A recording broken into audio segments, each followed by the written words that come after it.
Magandang gabi, katambay. Ako si Kuya Bor ng Creepy Tambayan. Ngayong gabi, isang kwentong hindi mo malilimutan ang hatid ko. Isang batang lalaking may imahinasyong kaibigan, pero ang akala ng lahat, larong bata lang ito.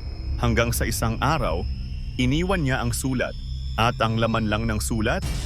Sabi niya, sumama raw ako sa kanya. Sabi niya, masaya sa lugar nila. Kaya bago ka pa matakot ng husto, mag-like, share, at subscribe na sa Creepy Tambayan. Simulan na natin ang kwento. Pinamagatang, sumama ka na. Si Nathan, 7 taong gulang, ay tahimik na bata.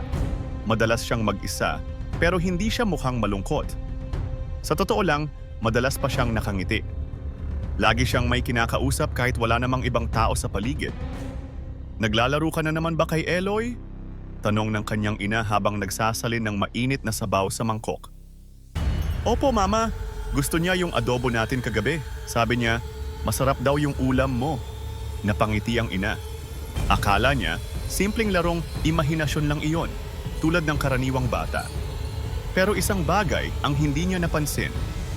Walang araw na hindi binabanggit ni Nathan ang pangalang Eloy. Lumipas ang mga linggo. Napansin ng ina na mas madalas nang hindi nakikipaglaro si Nathan sa ibang bata. Madalas din siyang mapatingin sa sulok ng kwarto, sa ilalim ng mesa, o kaya'y sa may likod bahay. Parang may inaabangan siya. Parang may kausap pa rin. Isang gabi, ginising ng sigaw ang mag-asawa. Nandito na siya! Mama! Papa! Gusto na niya akong isama! Nagtatakbo si Nathan papasok sa kwarto nila, namumutla at nanginginig. Tulog ka lang, anak. Masamang panaginip lang yan, sabi ng ama habang yakap si Nathan. Pero may hindi nila nakita. Sa may pintuan ng silid, nakabukas ito ng bahagya. At sa dilim sa likod ng pinto, may maliit na aninong hindi nila alam kung tao o hindi. Saglit lang iyon. Parang kumurap lang ang ilaw. Pagtingin muli, wala na. Kinabukasan, tahimik si Nathan. Hindi siya kumain. Hindi rin siya nagsalita buong araw. Pagdating ng gabi, nilagnat siya. Hindi ordinaryong lagnat. Ang balat niya ay malamig na parang yelo, pero ang noo niya ay mainit na parang apoy. Binuhat siya ng ina papuntang ospital.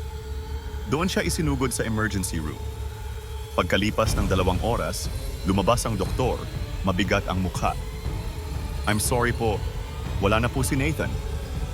Ilang araw bago ang burol, habang nililigpit ang mga gamit ni Nathan sa kanyang silid, may nakita ang ina.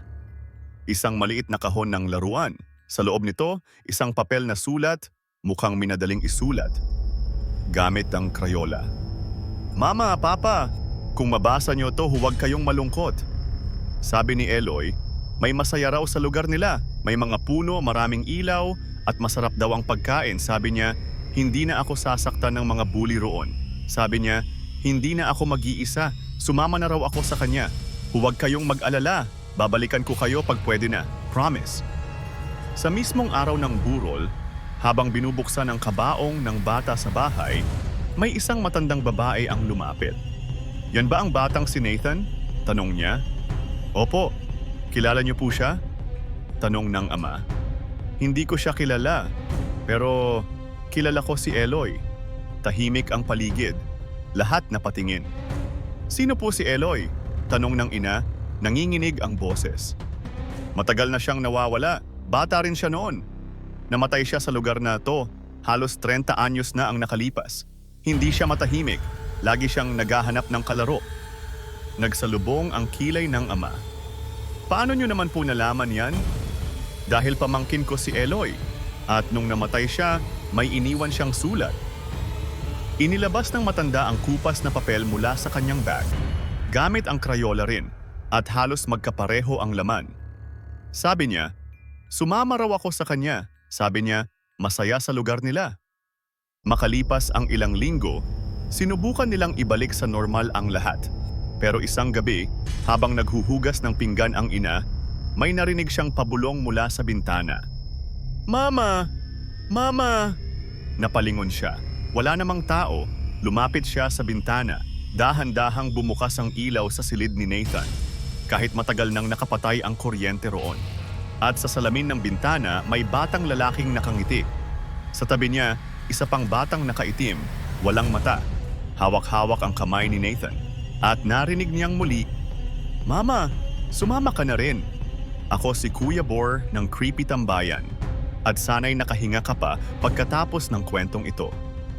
Kung gusto mo pa ng mga kwentong kababalaghan, hiwaga at kilabot, mag-like, mag-share at mag-subscribe ka na sa ating channel. At kung ikaw mismo ay may kwento, ipadala sa tambayancreepy@gmail.com. Baka kwento mo na ang susunod naming ibahagi. Hanggang sa muli, katambay.